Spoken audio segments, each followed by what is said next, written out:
Chers vous tous qui prenez part à cette Assemblée générale 2025, il me revient tout d'abord d'adresser mes très vifs remerciements à M. Daniel Mouchard-Zay, président de l'Université Sorbonne Nouvelle, qui nous accueille à titre gracieux dans ce magnifique campus Nation inauguré en 2022. Donc nous sommes les heureux bénéficiaires de lieux tout à fait magnifiques. Retenu par ses obligations, M. Mouchard-Zay nous prie d'excuser son absence. Mais il était très heureux de nous accueillir, je peux en attester, et Denis Lambert, par qui cette possibilité s'est offerte, voilà, que Denis en soit remercié autant que M. Daniel Mouchard-Zay.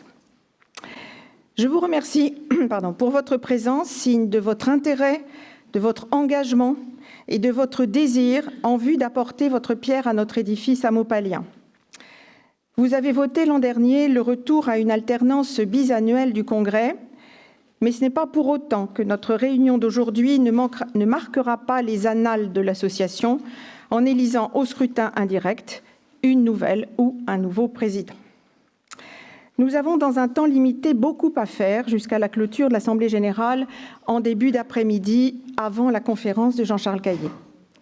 Ce n'est qu'en cette fin de séquence d'Assemblée générale que je vous livrerai quelques remarques en guise d'au revoir. Je me bornerai ici à rappeler, mais c'est semble-t-il nécessaire, que les échanges inhérents et salutaires attendus des membres d'une Assemblée générale devront rester respectueux et d'une durée limitée, compatible avec l'expression de chacun. Deux informations différentes mais importantes. Deux candidats à l'élection pour le renouvellement du conseil d'administration ont retiré très récemment leur candidature, Chantal Amiot et Jean-Paul Barbiche. Vous avez pu néanmoins voir leur profession de foi affichée sur les panneaux. J'ai à votre disposition, si vous le voulez, les mails dans lesquels ils m'ont informé de leur désistement. Je leur avais demandé de m'envoyer une lettre recommandée, soit numérique, soit postale, pour confirmer ça. Je n'ai reçu ni l'une ni l'autre. C'est pour ça que j'ai tenu à maintenir leur affichage. Mais de fait, ils ne souhaitent plus se présenter. Un troisième candidat, M. de Boisvilliers, maintient sa candidature, mais un accident domestique d'hier le contraint à rester chez lui. Il ne pourra donc pas venir ici ni faire son intervention de 3 minutes, mais il maintient sa candidature. J'ai par ailleurs le regret de vous annoncer le décès le 2 avril, donc je n'ai pas pu en informer les administrateurs puisqu'on s'était vu la veille, de Madame Claude Antila, présidente d'honneur de l'AMOPA Finlande, que beaucoup d'entre nous avions eu le plaisir de rencontrer. Pour elle et pour tous les hameaupaliens disparus cette année, je vous propose de respecter 1 minute de silence.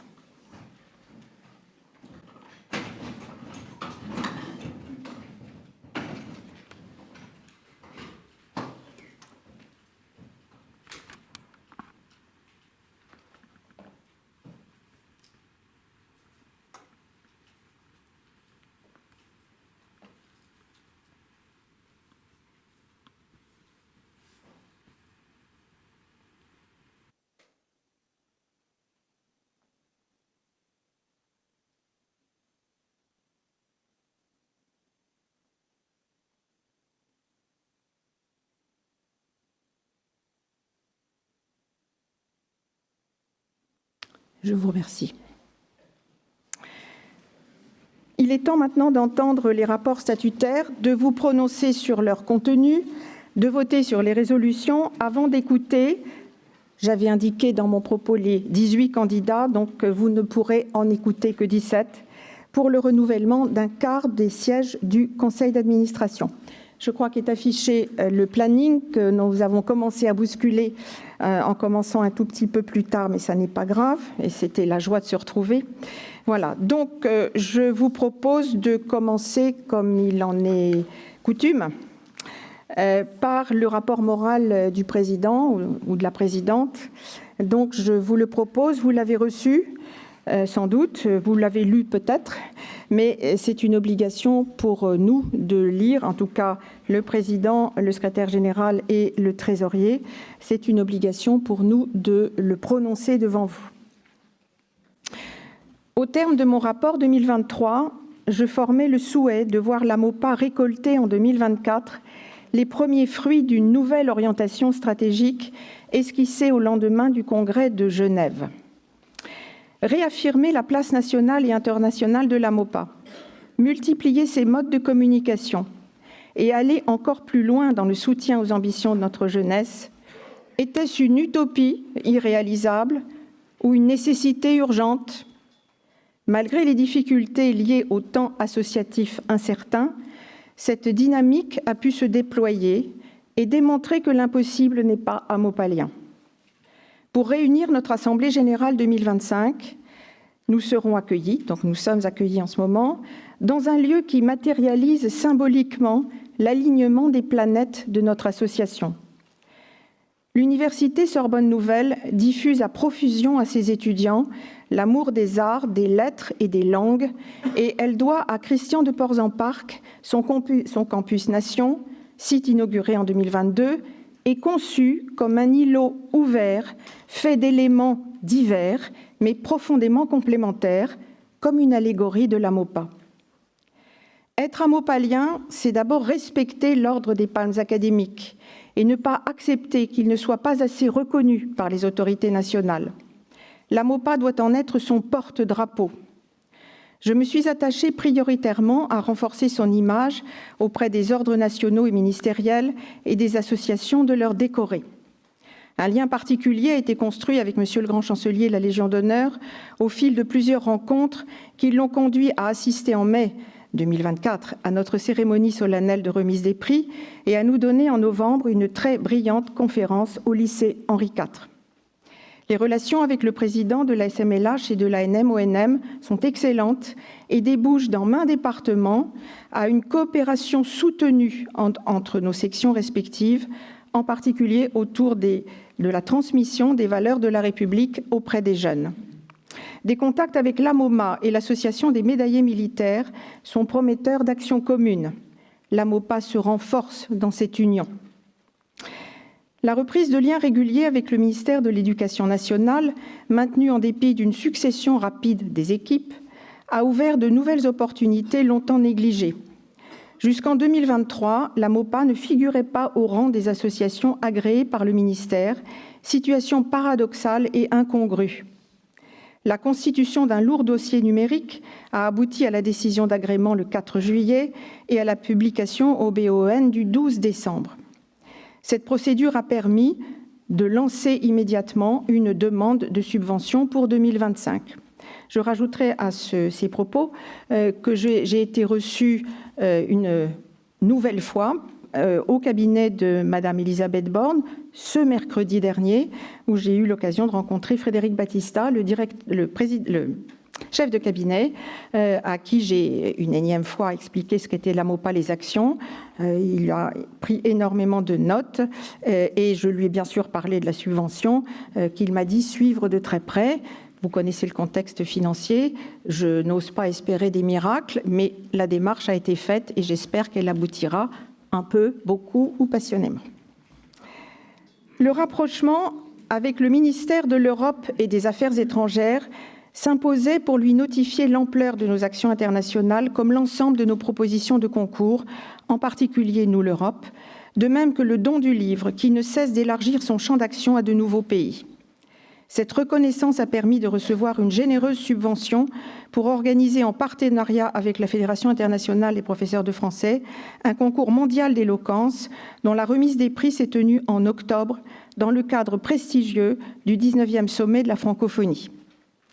De même, la MOPA a été invitée par Samantha Casbonne, une des sénatrices des Français de l'étranger, à participer au début de 2025 au jury d'un concours proposé à l'ensemble des établissements du réseau de l'enseignement français à l'étranger sur des projets innovants autour de la langue française et du multilinguisme. Être amopalien, c'est vouloir donner l'envie de rejoindre la MOPA pour s'engager dans les actions qu'elle mène au nom de valeurs sur lesquelles repose l'avenir de notre pays. Préparer la jeunesse à faire des choix civiques, professionnels et culturels éclairés. Promouvoir la langue française comme un trésor à partager dans et au-delà de nos frontières. Produire plus de solidarité entre les générations. Les sections et le national doivent porter ensemble ces projets ambitieux et nous n'avons pas à rougir de nos efforts et de nos résultats.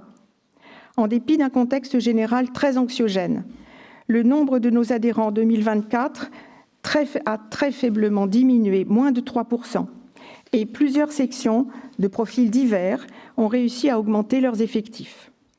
Une bonne information sur nos concours, des propositions locales innovantes et une force de conviction attirent et attireront des volontaires pour s'associer aux activités conviviales et aux actions d'utilité publique. De nouveaux concours sont venus en 2024 élargir l'attention que nous portons aux élèves de l'enseignement professionnel. En 2023, nous avions posé les principes et les premiers éléments d'une modernisation indispensable de la communication de la MOPA. Les réseaux sociaux Facebook et LinkedIn, la chaîne @TVA MOPA, diffusent maintenant nos grands événements, en particulier les conférences nationales et ceux de certaines sections. Ils sont abondamment suivis et relayés auprès des grandes institutions et d'un large public, et ils suscitent des adhésions. À cet égard, le site est une bonne interface entre ces divers réseaux et il permet l'accès à la procédure numérique de l'adhésion, par-delà son rôle essentiel de présentation détaillée de l'association et de la programmation de ses activités. La revue maintient ses exigences de haut niveau culturel dans des domaines les plus variés. Ces 3 vecteurs reposent sur l'engagement continu, déterminé et efficace des responsables de leur développement. Que soit donc infiniment remercié Chantal Pelletier pour la revue, Michel Le Chevalier pour le site et Claude Tran pour la communication. Mais il faut constater que la fréquentation du site et des réseaux reste trop faible chez de nombreux amopaliens et que le nombre d'abonnements à la revue n'est pas à la mesure des efforts déployés pour la produire avec régularité chaque trimestre. Si la MOPA est reconnue comme un acteur important dans les champs pédagogiques et intellectuels, il faut que chaque apompalien en soit persuadé, qu'il en soit fier et qu'il le fasse savoir. L'utilisation systématique des publications hybrides téléchargeables sur le site permet à chacun de diffuser très facilement et gratuitement des documents sur les grandes actions de la MOPA, comme les concours, le don du livre et la MOPA Monde. Être amopalien, c'est reconnaître l'unicité et l'indivisibilité statutaire de la MOPA, mais c'est aussi s'intégrer dans une grande famille qui accorde à chacun toute sa place et toute sa voix. Le Congrès de Tours a exploré les dimensions chères à notre association. Une table ronde a permis de réfléchir sur les défis posés à l'éducation nationale par le XXIe siècle. Des ateliers ont facilité les échanges sur notre organisation interne et l'Assemblée générale a statué sur les propositions du Conseil d'administration. Comme chaque année, la question financière a été placée au cœur des débats, de même que la relation entre les sections et le national, inégalement ressentie. Mon engagement pris au Congrès de Genève de travailler vers plus de fluidité, de transparence dans ces 2 domaines reste donc entier. La recherche d'un meilleur équilibre financier est pour moi une priorité qui passe par l'augmentation du produit des adhésions et abonnements, de la recherche de fonds publics ou privés et d'économies de fonctionnement substantielles. Ainsi, mes lettres bimestrielles, de même qu'une information immédiate sur les principales préconisations du CA, ont porté à la connaissance de tous les moments et les enjeux essentiels de la vie de l'association.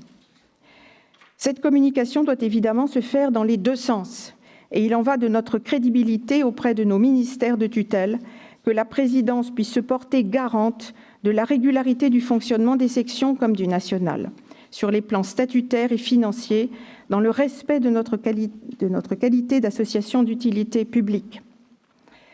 Le livre blanc proposé pour 2025 entre dans cette perspective de mise à jour de la réalité de la MOPA.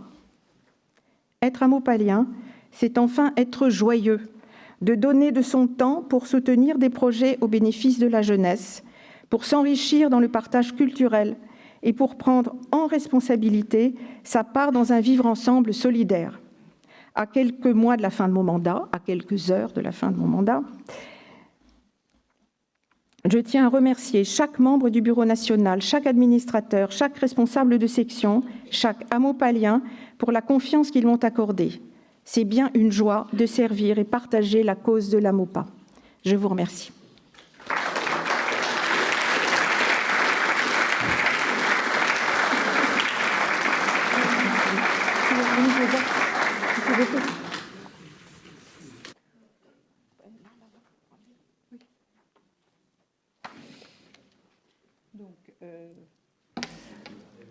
Nous allons voter pour ce